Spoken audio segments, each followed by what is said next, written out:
Oke, baik. Selamat pagi teman kasih Tuhan semuanya. Kita ketemu kembali pada minggu pagi ini. Kita mau melanjutkan pembelajaran kita tentang sejarah dari Israel dan Yehuda. Peristiwa-peristiwa yang dicatat di dalam Alkitab ini tentu sangat berguna, bukan kisah fiktif ya. Kisah fiktif aja kita bisa belajar. Ada banyak fabel-fabel, kita belajar dari fabel ya. Tapi ini bukan fabel, ini sejarah benar-benar terjadi dan kita bisa belajar banyak. Dan kita masih melanjutkan sebenarnya isian kita yang dari minggu lalu. Di dalam isian ini adalah kita belajar tentang raja pertama dari Israel, yaitu tentang Saul. Kita sudah lihat itu di 1 Samuel. Jadi kita tidak akan baca perikop secara spesifik, tapi kita akan lihat banyak perikop.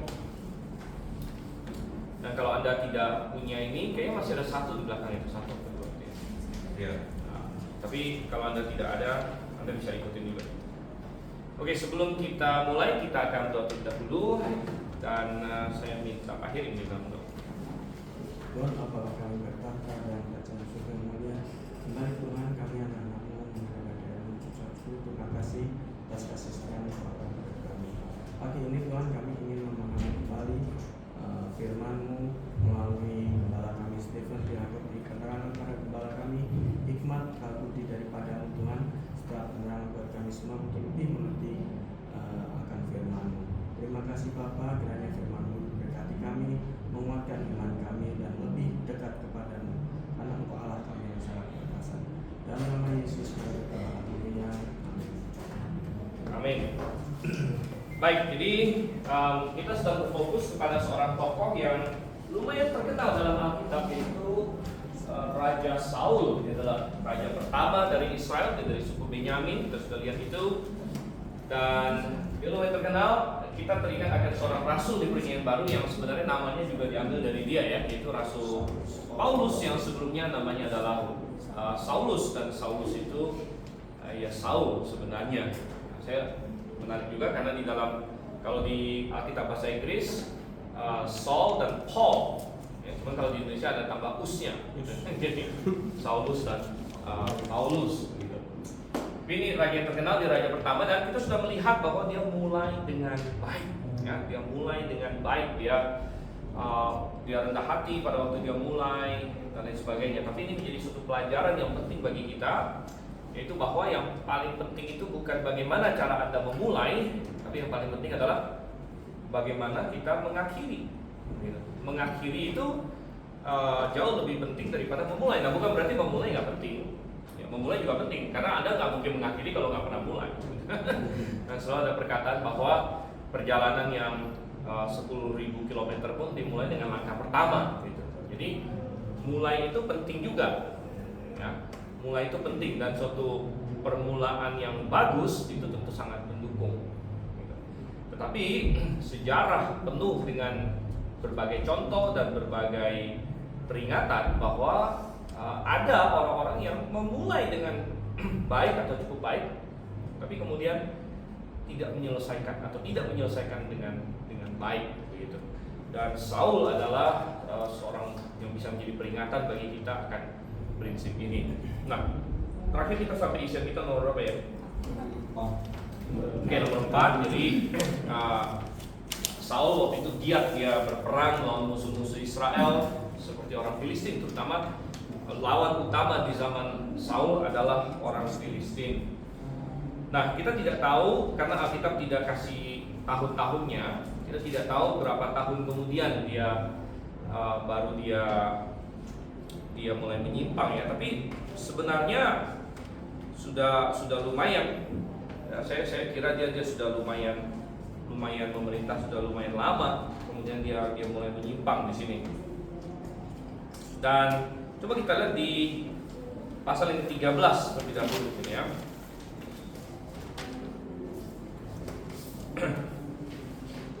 Pasal yang ke-13 ini adalah penyimpangan dia pertama, dan penyimpangan dia pertama ini sebenarnya dimulai cukup awal dalam pemerintahannya. Tetapi ini akan menunjukkan hati dia, walaupun penyimpangan dia lebih parah lagi baru terjadi belakangan di sini. Dan di pasal 13 di sini dia kembali berperang melawan orang Filistin. Dan kalau kita lihat di sini ayat yang kedua, ya, coba kita lihat 1 Samuel 13 ayat 2. Saul memilih 3.000 orang dari antara orang Israel, 2.000 orang ada bersama-sama dengan Saul di Mikmas dan di pegunungan Betel, sedang 1.000 orang ada bersama-sama dengan Yonatan di Gibea Benyamin. Selebihnya dari rakyat itu disuruhnya pulang masing-masing ke rumahnya, ke kemahnya, soalnya. Yonatan memukul kalah pasukan pendudukan orang Filistin yang ada di Geba, dan hal itu terdengar oleh orang Filistin. Karena itu Saul menyuruh meniup sangkakala di seluruh negeri, sebab ikannya biarlah orang Ibrani mendengarnya. Dan kita diperkenalkan kepada seorang tokoh juga di sini, yaitu anaknya Saul. Minggu lalu kita sudah bahas. Namanya adalah Yonatan, nama yang indah, artinya Yehova memberikan sebenarnya. Dan Yonatan adalah seorang yang sangat beriman, jauh lebih beriman dari bapaknya sebenarnya. Dan dia nanti belakangan akan jadi teman baik dari tokoh utama kita selanjutnya, yaitu Daud di sini ya. Tapi di sini kita melihat pertama mereka ada bentrok dengan orang Filistin dan ada kemenangan awal melalui Yonatan. Tapi justru karena kemenangan awal itu orang Filistin jadi kayak, rupanya ini orang Israel ini ya bangkit ya. Jadi mereka mulai menggerakkan pasukan yang besar-besaran gitu ya. Dan itu membuat orang Israel ketakutan. Coba kita lihat di ayat yang kelima. Adapun orang Filistin telah berkumpul untuk berperang melawan orang Israel dengan 3.000 kereta. Kereta itu zaman dulu itu persenjataan yang berat dan sangat menentukan. Kalau zaman sekarang ya kayak tank lah begitu. Tank, jadi kalau Anda punya kereta, lawan tidak punya kereta, ini ada suatu Anda ada menang secara moral di sini. Dengan 3.000 kereta, 6.000 orang pasukan berkuda dan pasukan berjalan kaki sebanyak pasir di tepi laut. Mereka bergerak maju dan berkemah di Mikmas di sebelah timur Bet Awen. Jadi pasukan yang begitu banyak melawan tadi berapa? 3.000 orang Israel. 3.000 pasukan Israel melawan orang yang begitu banyak. Jadi bayangkan, keretanya Filistin saja 3.000. Jadi mereka punya jumlah tank sudah sama banyak dengan pasukan kita gitu.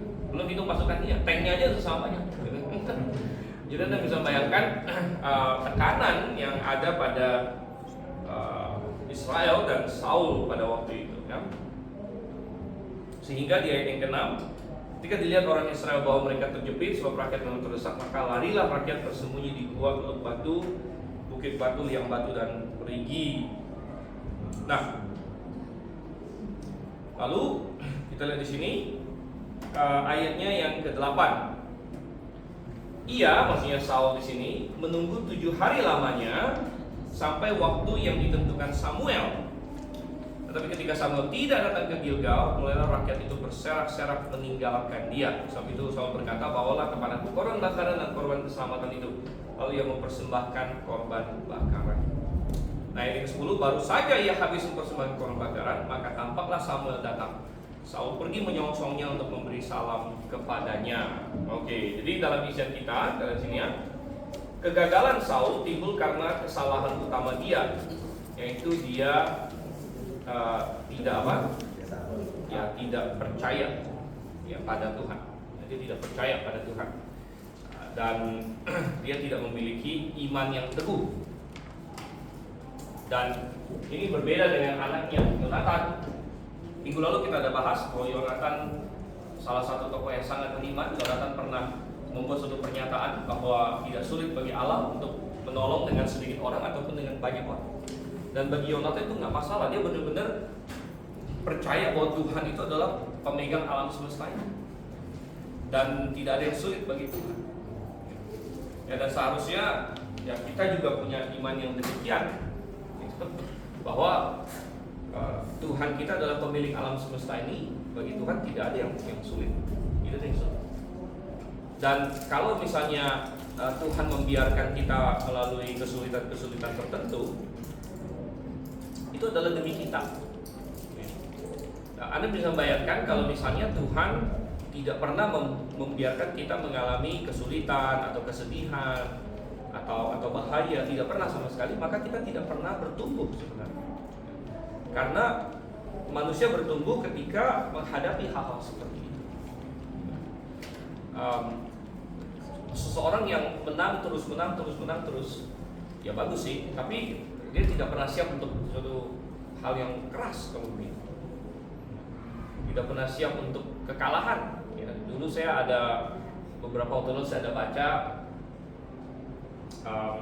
artikel ya tentang satu pasang suami istri yang ini mungkin bukan orang Kristen sih, saya lihat bukan orang Kristen, hampir pasti bukan orang Kristen ya. Dan mereka adalah suami istri yang sukses, luar biasa sukses. Nah, jadi dari kecil mereka sudah masuk sekolah elit, ya, sekolah-sekolah pilihan lah, gitu.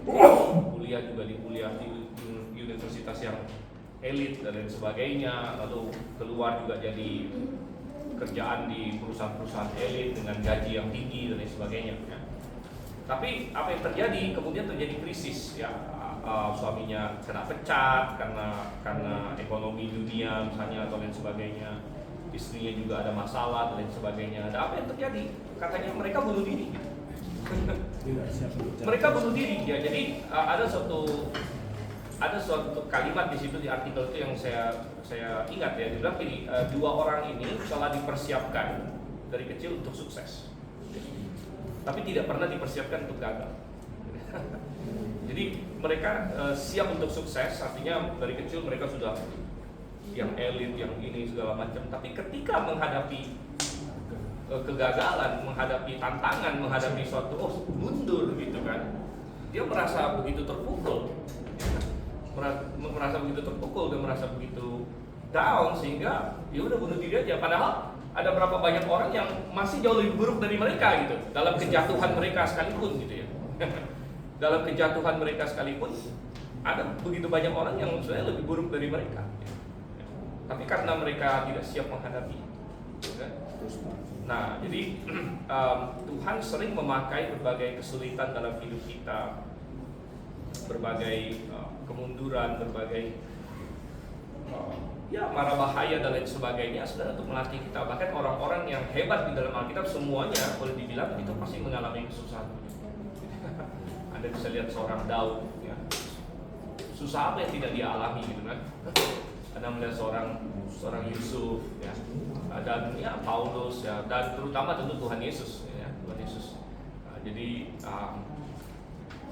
kita bilang bahwa Yonatan punya iman, ya, tapi Saul tidak. Ya, Saul tidak. Ya, Saul kurang percaya kepada Tuhan.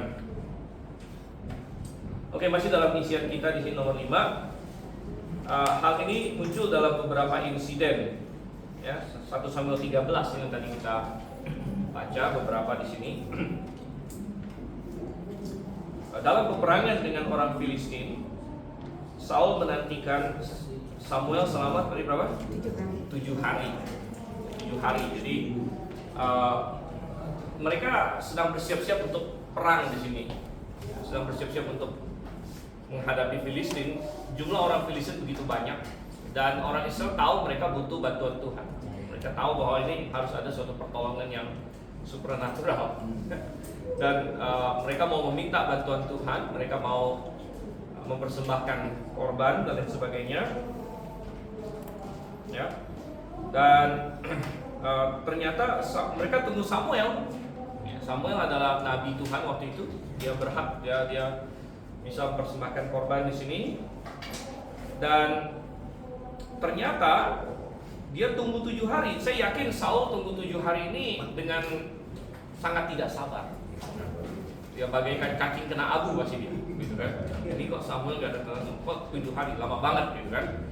Nah, kenapa lama banget gitu? Dan karena ingat bahwa sambil dia menunggu 1 hari demi 1 hari lagi, semakin banyak pasukan dia yang kabur gitu. Ya, kalau kita baca di ayat 6 ayat 7 kan, malah ada orang Ibrani yang menyeberangi alungan sungai Yordan, sehingga dari segi pertimbangan militer mungkin Saul berpikir makin lama saya nggak jelas seperti ini, makin orang-orang saya hilang gitu. Makin orang-orang saya hilang. Ya, tapi tentu di sini makanya. Nah, luar biasanya kita hari ini punya sesuatu yang Saul tidak punya. Apa yang kita punya hari ini yang Saul tidak punya? Ya, kita punya Alkitab yang sudah lengkap di tangan kita, ya kan? Itu salah satu. Kita punya Alkitab yang sudah lengkap di tangan kita. Saul tidak punya. Bahkan, sebagian Alkitab Saul punya itu pun nggak di tangan dia. Nggak di tangan dia, dia nggak bisa buka handphone gitu kan, mau searching ayat apa nggak bisa. Jadi kita hidup di zaman yang sudah jauh lebih diberkati daripada Saul. Karena kita bisa teringat, Tuhan pernah menolong Israel, misalnya Gideon. Pakai berapa orang? 300 orang. Nah, sebenarnya itu kan peristiwanya sebelum Saul, itu kan masa hakim kan. Jadi kalau Saul sangat tahu Alkitab, dia mesti ingat nih. Dulu waktu zamannya Gideon, orang Israel itu punya 32.000 pasukan awalnya. 32.000 pasukan. Tapi lawannya lebih dari 100.000. Jadi ini aja udah kalah di orang India. Terus Tuhan bilang, ya udah yang takut pulang. Turun jadi 10.000. Tuhan bilang masih kebanyakan. Jadi Tuhan ini luar biasa. Gideon adalah mungkin satu-satunya pemimpin yang bilang pasukannya kebanyakan. Pernah nggak ada bilang, Tuhan uang saya kebanyakan gitu. Ya kan? Tuhan uang saya kebanyakan gitu kan. Nah, Tuhan bilang udah kamu kasih aja sebagian. Ini seperti itu gitu kan. Gideon bilang pasukan kamu kebanyakan. Kok kebanyakan? Tuhan ini aja kalah jauh Tuhan. Tuhan turunin lagi sampai 300. Ya, dan ini sebenarnya sudah terjadi jauh-jauh sebelum Saul. Cuman kita nggak tahu Saul ingat nggak akan ini, gitu kan? Apakah Saul ada baca Alkitab? Ya. Apakah Saul tahu tentang ini? Nah makanya kalau kita juga, padahal kita sudah punya Alkitab, tapi kalau kita nggak baca, kalau kita nggak merenungkannya, kalau kita nggak dalam sehari-hari kita mengingat-ingat, ya kan? Dan ada banyak hal di sini yang kalau kita teringat, kita jadi yakin lagi dengan Tuhan. Kalau kita teringat, kita jadi bisa menghadapi dunia, ya, dan tantangan kita. Karena kita teringat akan apa yang Tuhan pernah lakukan. Nah, Saul tidak ingat semua itu. Dia hanya tahu bahwa prajuritnya ada yang mulai kabur, ya, ada yang mulai meninggalkan dia. Ada suatu peperangan yang begitu sulit di depan dia, dan dia mungkin hari kelima, hari keenam aja dia udah nggak sabar. Kenapa Samuel ini ya nggak datang lebih cepat kayak begitu ya? Sampai hari ketujuh ketidaksabaran dia sudah memuncak, sehingga dia tidak tunggu hari itu selesai. Gitu. Begitu mungkin gitu. Kita nggak bilang mungkin pagi-pagi aja dilihat tuh Samuel belum datang juga gitu. Padahal hari ketujuh kan masih ada 1 hari kan, masih ada 1 hari gitu. Tapi karena sudah ketidaksabaran dia yang sudah berhari-hari dia mungkin gelisah, ya.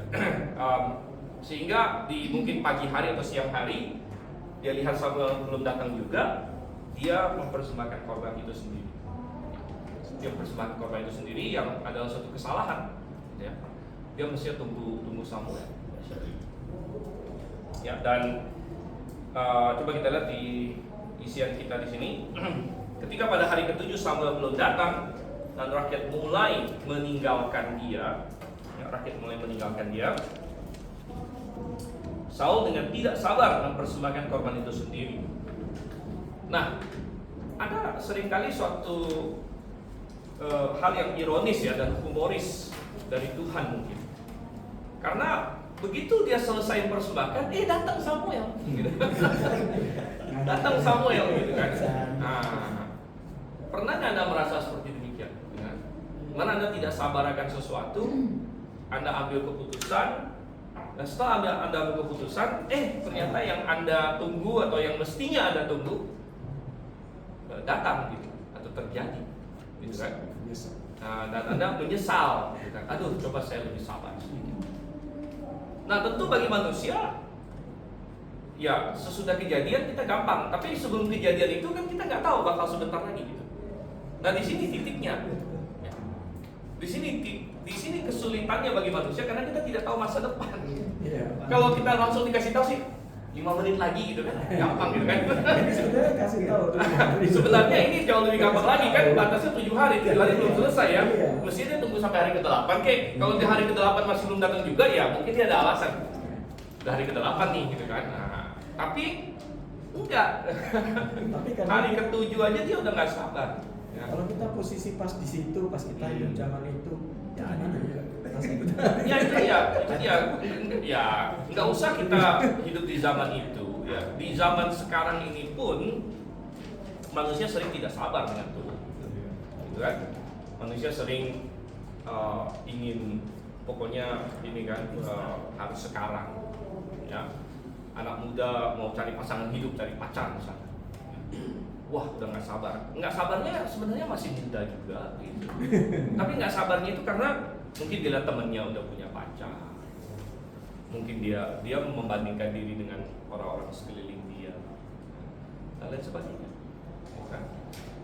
Atau hal-hal lain, pressure ekonomi, ya, tekanan ekonomi kepada seseorang bisa membuat kita mengambil keputusan yang salah, begitu. Mengambil keputusan yang salah, yang ya, karena kita merasa bahwa saya harus membuat keputusan. Ya. Dan ya akhirnya kita membuat keputusan yang salah, kita melanggar suatu prinsip Tuhan seperti Saul melanggar prinsip Tuhan di sini. Karena kita berpikir bahwa sudah terlambat, gitu. Kita berpikir sudah terlambat. Ya, kita berpikir tidak ada waktu lagi. Ya.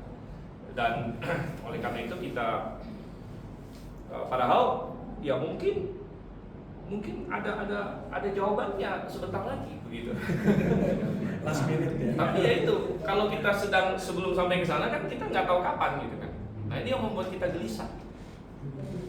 Andai kata ada suara dari sorga misalnya, saya mau dong Tuhan ngomong sama saya, udah 1 hari lagi misalnya gitu. Maka saya bisa sabar gitu. Tapi kan nggak ada suara itu. Jadi saya nggak tahu mesti nunggu berapa lama. Sehingga saya gelisah. Dan akhirnya saya harus membuat suatu keputusan. Nah, tetapi pelajarannya bagi kita adalah membuat keputusan boleh, tapi janganlah membuat keputusan yang sampai melanggar prinsip-prinsip Tuhan. Ya. Jangan membuat keputusan yang melanggar prinsip-prinsip Tuhan, seperti yang dilakukan oleh Saul di sini ya.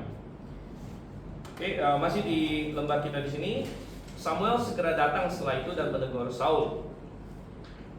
Ya, menegur Saul. Coba kita lihat ayat yang ke-13. Jadi ayat 11 saya baca sedikit ya. Samuel bilang, apa yang telah kau perbuat, katanya. Jadi dari sisi Samuel itu juga kesel karena dia perjalanan 7 hari kan bukan perjalanan yang mudah ya. Dia jalan 7 hari untuk membantu Saul. Sampai ke sana Saul sudah, jadi dia nggak diperlukan lagi gitu. Ngapain aku datang 7 hari gitu kan? Ngapain si Samuel jauh-jauh 7 hari datang ke situ gitu. Udah gitu dia melanggar firman Tuhan lagi. Nah, sehingga Samuel bilang, apa yang telah kau perbuat? Gitu kan? Ngapain Saul? Kamu ngapain? Gitu. Dan Saul bikin alasan di sini. Ya, karena aku melihat rakyat itu berserak-serak meninggalkan aku, dan kau tidak datang pada waktu yang telah ditentukan. Loh, sebentar. Tidak datang pada waktu yang ditentukan. Ya. Kan janjinya 7 hari, dan itu masih 7 hari sebenarnya.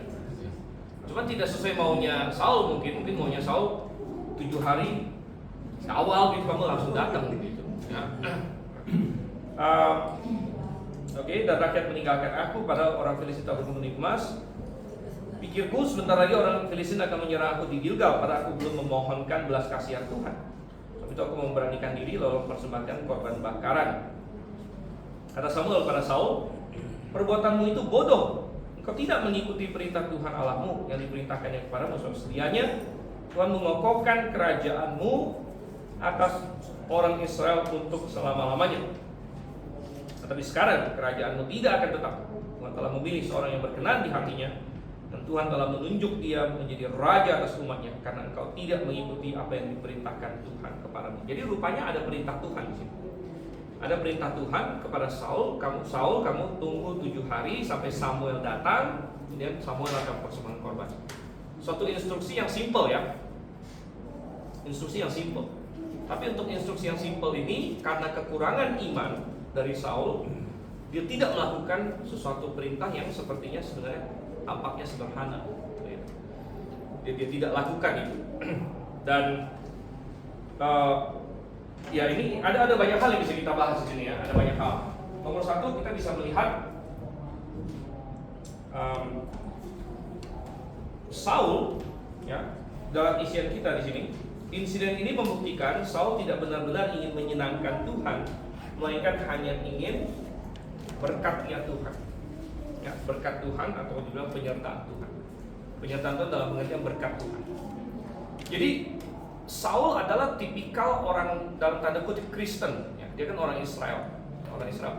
Dia tipikal orang Israel atau orang Kristen yang tahu Tuhan, tahu tentang Tuhan. Ya, dia pintar memakai nama Tuhan karena dia dari kecil sudah orang Israel, ya, sama seperti orang Kristen juga hari ini banyak yang dari kecil sudah Kristen, fasih dengan vocabulary kosakata gereja, ya, Tuhan Yesus lah segala macam, ya, sangat fasih dengan semua itu, tetapi tidak sungguh-sungguh beriman penuh dan mencari Tuhannya, ya. Tapi lebih melihat Tuhan itu sebagai orang yang bisa menolong dia, ya. Tuhan itu sebagai pribadi yang bisa memberkati dia. Tuhan itu pribadi yang bisa kasih dia sesuatu yang dia inginkan. Dan kita lihat itu dari perspektif Saul. Tadi dia sendiri bilang, kenapa dia nggak nunggu Samuel? Ini orang sudah tinggalin aku, sementara orang Filistin sudah datang, perang sudah mau muncul, sedangkan aku belum memohonkan berkat dari Tuhan. Aku belum memohon penyertaan Tuhan.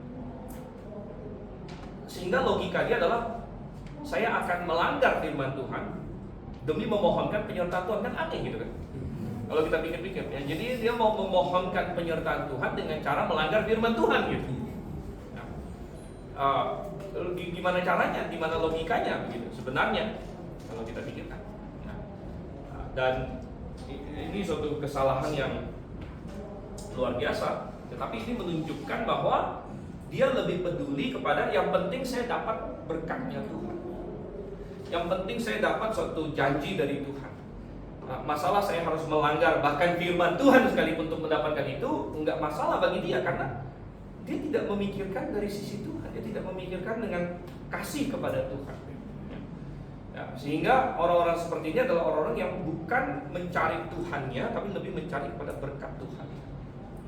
Dan sangat sayang sekali di dunia kekristenan sekarang juga banyak sekali yang seperti ini, terutama dipicu oleh maraknya teologi sukses, teologi kemakmuran dan sebagainya. Dan ini yang ditawarkan kepada orang, yang diiklankan lah, yang diiklankan di banyak gereja dan lain sebagainya, bahwa mari bergereja, mari percaya Yesus, ya, supaya dapat berkat, ya, supaya jadi kaya raya dan lain sebagainya. Nah, kita tidak berkata bahwa tidak ada berkat dalam Tuhan, ya, kalau asal kita pahami berkat itu dengan benar, ya. Berkat itu bukan berarti sekedar kaya raya dan lain sebagainya, ya. Ada banyak sekali berkat dalam Tuhan, tapi nomor satu adalah berkat rohani, ya, dan lain sebagainya. Nah, ada banyak yang lebih mencari berkat Tuhan daripada Tuhannya. Ini menjadi pelajaran dan peringatan bagi kita. Namun ada satu juga pelajaran yang sangat indah di ayat yang ke-14 di sini. Tadi di 1 Samuel 13 ayat 14, ya. Tetapi sekarang kerajaanmu tidak akan tetap, Tuhan bilang. Ya, coba perhatikan ayat 13 bagian terakhir. Sebab sedianya Tuhan mengokohkan kerajaanmu atas orang Israel untuk selama-lamanya. Tapi sekarang kerajaanmu tidak akan tetap. Dan ini memberitahu kita bahwa Tuhan kita adalah Tuhan yang responsif. Nah, ini saya ada ajarkan di sekolah teologi juga. Tuhan itu bersifat relasional, artinya dia membangun relasi dengan manusia. Tapi Tuhan juga Tuhan yang responsif. Ya, responsif. Jadi maksudnya Tuhan memberikan pilihan kepada manusia. Ada pilihan. Pilihan manusia bisa pilih A, katakanlah, ini contoh saja, atau pilih B. Dan pilihan ini diajukan kepada manusia. Nah, kita tidak percaya Calvinisme. Ya, Calvinisme mengajar bahwa segala sesuatu itu sudah Tuhan tentukan, termasuk pilihan manusia. Jadi di dalam Calvinisme manusia memilih, tapi sebenarnya itu Tuhan yang sudah tentukan. Misalnya dalam kasus Saul di sini, dia kan pilih A. Itu A sih, misalnya tidak taat sama Tuhan ya. Contohnya tidak taat. Saul tidak taat sama Tuhan. Dan apakah ini sudah ditakdirkan? Ya, kita dapatkan tidak. Ternyata tidak. Dan Tuhan menyingkapkan kepada Saul, seandainya kamu pilih B, seandainya kamu pilih sedia kalanya, maka ada respon Tuhan. Tuhan akan mengokohkan kerajaan. Tuhan akan mengokohkan kerajaan.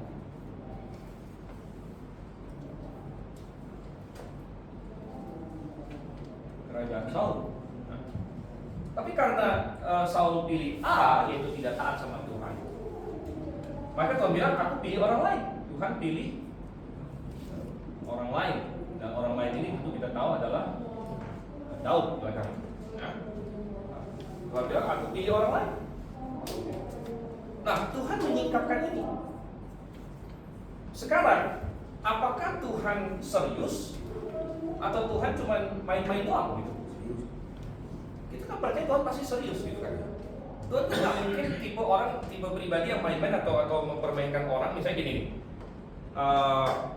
misalnya Tuhan, misalnya gini, kayak ada orang gini, coba pilih. Misalnya saya main sama anak-anak kan, saya sembunyiin barang di belakang tangan saya gini, pilih yang mana? Satunya ada ini. Kalau kamu pilih yang benar, saya kasih hadiah. Padahal sebenarnya kita nggak siapin hadiah gitu. Jadi yang mana pun dia pilih, salah, mesti yang ini dapat hadiah. Tapi kalau dia pilih yang ini, kita bilang yang sama juga. Salah, mesti kamu pilih yang ini, kamu dapat hadiah. Itu kan namanya mempermainkan orang. Artinya sebenarnya tidak ada hadiah yang mau diberikan.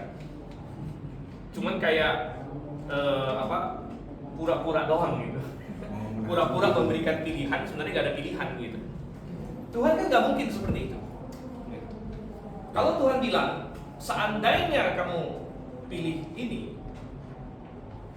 aku akan mengokohkan kerajaanmu. Ini kita pasti anggap Tuhan serius. Berarti opsi ini ada. Karena mungkin anaknya Yonatan itu. Kemungkinan ini ada. Gitu. Andai kata Saul taat sama Tuhan, percaya sama Tuhan, beriman sama Tuhan, dan maka Tuhan akan mengokohkan kerajaan. Opsi ini ada, gitu ya. Dan Saul tidak bisa bilang saya sudah ditakdirkan ini, atau Tuhan sudah tentukan saya melakukan ini, nggak bisa. Nah, oleh karena itu kadang-kadang ada orang sedikit salah paham. Karena di kalangan Baptis ada sebagian kita memakai istilah Tuhan punya plan A, plan B. Pernah dengar ya? Plan A, plan B. Ya, jadi Tuhan punya rencana A, rencana B. Lalu ada orang yang mengkritik dan bilang, kok Tuhan bisa punya rencana A, rencana B? Kan mestinya tuh udah tahu yang mana. Gitu. Nggak kayak manusia yang kayak ada rencana cadangan begitu. Kalau ini gagal, saya pakai yang ini. Gitu. Nah, sebenarnya penjelasannya itu harus benar dulu. Ya. Karena banyak orang salah paham. Ketika kita bilang bahwa ada istilah plan A, plan B, kita bukan bicara dari sudut pandang Tuhan sebenarnya. Kita bicara mengenai pilihan yang Tuhan ajukan kepada manusia. Gitu. Atau kita, makanya saya mungkin kita harus ubah sedikit istilahnya ya, karena opsi A, opsi B lah lebih bilang. Ya. Karena kalau dibilang Tuhan Maha Tahu, Tuhan Maha Tahu. Bahkan bahwa Saul akan gagal pun Tuhan sudah tahu loh. Sudah tahu dari awalnya, Tuhan juga udah bilang kok begitu. Bahwa ini sebenarnya raja yang kalian minta ini. Ya. Nah, ini sebenarnya bukan yang Tuhan ini yang Tuhan tahu bakal bagus, bakal hebat sekali, bukan. Jadi Tuhan sudah tahu pilihannya Saul dari awal. Tapi seperti yang saya katakan tadi, Tuhan bukan karena dia sudah tahu Saul akan begini lalu Tuhan kayak nggak tolong Saul gitu. Tuhan tolong Saul, Waktu ketika dia harus melawan orang Filistin dan lain sebagainya, waktu dia diangkat menjadi raja, apa yang kita baca? Roh Tuhan hinggap pada Saul. Tuhan memampukan Saul untuk melakukan apa yang dia perlu lakukan. Tuhan kasih Saul pertolongan apa yang dia butuhkan untuk menjadi seorang raja Israel. Tuhan bukan lalu biarin Saul begitu aja, enggak. Tuhan sudah angkat Saul menjadi raja. Tuhan kasih dia rohnya ya, untuk membantu dia melakukan pelayanannya sebagai seorang raja dan lain sebagainya. Ya, tetapi Saul pilih ini, dan Tuhan sudah tahu ini dari awal. Tapi Tuhan juga bisa dalam kalimat yang sama berkata bahwa seandainya kamu pilih ini, hasilnya akan berbeda. Tuhan akan kokohkan kerajaan. Nah, ada lagi yang bertanya pada saya, bukankah dari dulu sudah dinubuatkan jauh-jauh sebelumnya di kitab Kejadian? Kalau kita masih ingat, di kitab Kejadian Yakub pernah bernubuat bahwa tongkat kerajaan ada di suku apa? Yehuda, ya kan? Tongkat kerajaan dari suku Yehuda. Sedangkan Saul kan dari Benyamin, jadi nggak bisa dong. Gimana caranya Tuhan mengokohkan kerajaan Saul kalau misalnya dari ratusan tahun sebelumnya sudah dibuatkan kerajaan itu dari suku Yehuda? Ada yang bertanya demikian. Tapi kita bilang, kalau misalnya Saul pilih B dan Tuhan mengokohkan kerajaan Saul dan lain sebagainya, ingat Tuhan kita ini kan maha tahu. Bisa jadi nubuat yang di sini bunyinya beda. Gitu. Ya, bisa jadi waktu itu nubuatnya adalah bahkan kerajaan tidak akan beralih dari Benyamin, bisa jadi gitu kan.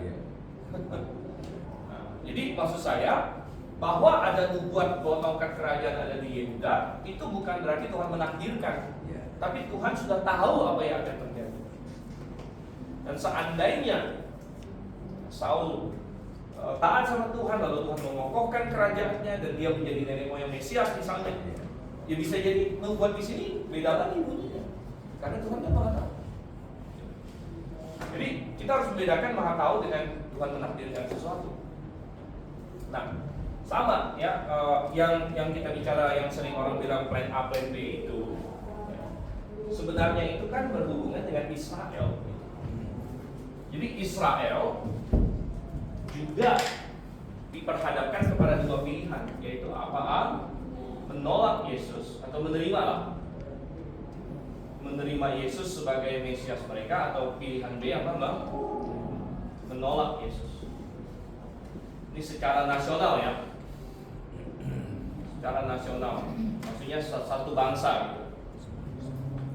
Karena akhirnya yang mereka pilih apa? Yang mereka pilih adalah B, walaupun ada pribadi-pribadi yang menerima Yesus seperti para rasul dan sebagainya. Tapi sebagai satu bangsa mereka menolak Yesus. Sehingga apa yang terjadi?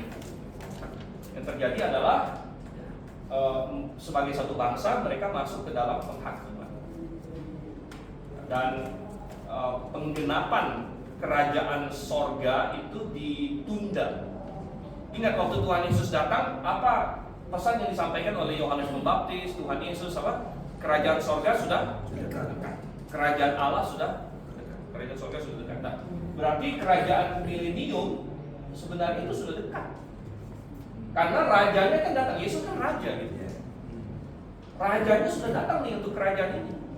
Nah, kalau mereka menerima Yesus, maka kita bilang mestinya tidak lama kemudian Yesus tetap akan disalib. Mungkin oleh Romawi, tapi orang Yahudi membela Yesus mungkin, lalu dia ditangkap oleh Romawi dan sebagainya. Ini kemungkinan ya. Tapi intinya adalah Yesus tetap akan disalib. Tapi kalau orang Yahudi secara nasional menerima Tuhan Yesus, maka ya mungkin akan segera masuk dalam kerajaan tribulasi, dalam 7 tahun tribulasi, dan kemudian tidak lama kemudian masuk dalam milenium. Tetapi karena mereka menolak Yesus, ya, maka ada penghakiman atas Israel dan akhirnya diberikan kepada bangsa-bangsa lain untuk suatu masa yang kita sebut sebagai masa gereja, di mana Israel ya, disisihkan sebentar. Dan sekarang Tuhan bekerja melalui bangsa-bangsa lain, termasuk kita. Itu orang-orang yang tergabung dalam jemaat-jemaat. Baru nanti milenium belakangan. Ya. Nah, jadi ada penundaan di sini. Dan kita tidak bilang gini, kok Tuhan kayak punya dua rencana kayak yang ini gagal lalu masuk ini. Ini hanya memberitahu kita bahwa Tuhan itu responsif. Ya. Dan Tuhan itu responsif. Nggak usah jauh-jauh. Yunus dikirim kepada Niniwe. Apa bunyi pesannya? 40 hari lagi Niniwe akan ditunggang balikan. 40 hari lagi Niniwe akan ditunggang balikan. Itu kalau mereka tidak melakukan apa-apa untuk berubah. Tapi kemudian mereka bertobat. Dan akhirnya nggak jadi. Sampai Yunusnya kesel gitu. Yunus adalah pengkhotbah yang aneh. Pengkhotbah paling sukses tapi paling tidak senang dengan kesuksesan. Nah, kalau pengkhotbah lain pasti senang banget dia khotbah satu kota bertobat gitu kan. Wah, dipakai Tuhan luar biasa ini. Yunus tidak. Dia salah satu pengkhotbah paling hebat sepanjang sejarah itu karena menobatkan satu kota. Tapi dia malah nggak senang dengan hasilnya. Nah, Yunus bilang nggak jadi kan? Nggak jadi dihancurkan kan? Aku sudah tahu engkau Tuhan. Oke, itu tidak marah sama Tuhan. Aku sudah tahu engkau Tuhan. Engkau adalah Allah yang pengasih dan ini dan lain sebagainya. Nah, makanya nggak jadi. Makanya tadi aku nggak mau datang mungkin ini. Ya, nah, tapi ini memberitahu kita bahwa Tuhan kita adalah Tuhan yang responsif. Ya, responsif. Kenapa Tuhan kita Tuhan yang responsif? Ada yang berkata bahwa Tuhan yang responsif ini berarti Tuhan yang tidak berdaulat. Saya bilang salah. Salah. Tuhan yang responsif itu Tuhan yang berdaulat. Karena yang memampukan kita merespon adalah Tuhan juga. Artinya ini sistem yang Dia bikin. Nah, ketika kita melakukan A, lalu Tuhan merespon, atau kita melakukan B, lalu Tuhan merespon, itulah desain Tuhan. Gitu. Itulah sudah sesuai dengan alam semesta yang Tuhan ciptakan. Itu memang Tuhan maunya seperti itu. Jadi bukan Dia nggak berdaulat. Kalau Dia mau ciptakan robot sih gampang, tapi Dia tidak mau. Dia mau ciptakan manusia. Nah, sehingga kita bilang ini. Jadi orang bilang plan A, plan B. Sebenarnya plan A, plan B itu lebih ke arah maksudnya manusia itu punya opsi gitu. Manusia punya opsi, manusia bisa pilih A, manusia bisa pilih B. Tetapi apapun yang manusia pilih, Tuhan punya rencana, Tuhan punya respons. Oke, baik, kita akan stop sampai di sini. Ada banyak ya teologi yang kita belajar sebenarnya di sini tentang Tuhan dan lain sebagainya. Masih ya dipegang terus kertas kita, jangan hilang. Pak, di situ juga ada osas juga berlaku Pak ya? Apa? Osas. Osas. Oh iya. Ya. Oke, kita berdoa ya. Pak Jimmy, pimpin kita dalam doa.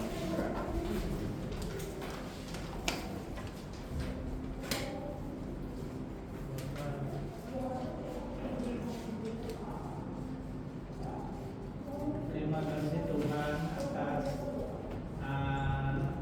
firman yang disampaikan oleh Gembala Suhendro yang bisa membawa kami ke dalam anugerah-Mu, penyertaan-Mu. Ya Bapak, terima kasih atas firman yang disampaikan. Amin. Oke. Pak Firman, Ya. misalnya kan bangsa Israel kan menolak Yesus ya. Itu sebenarnya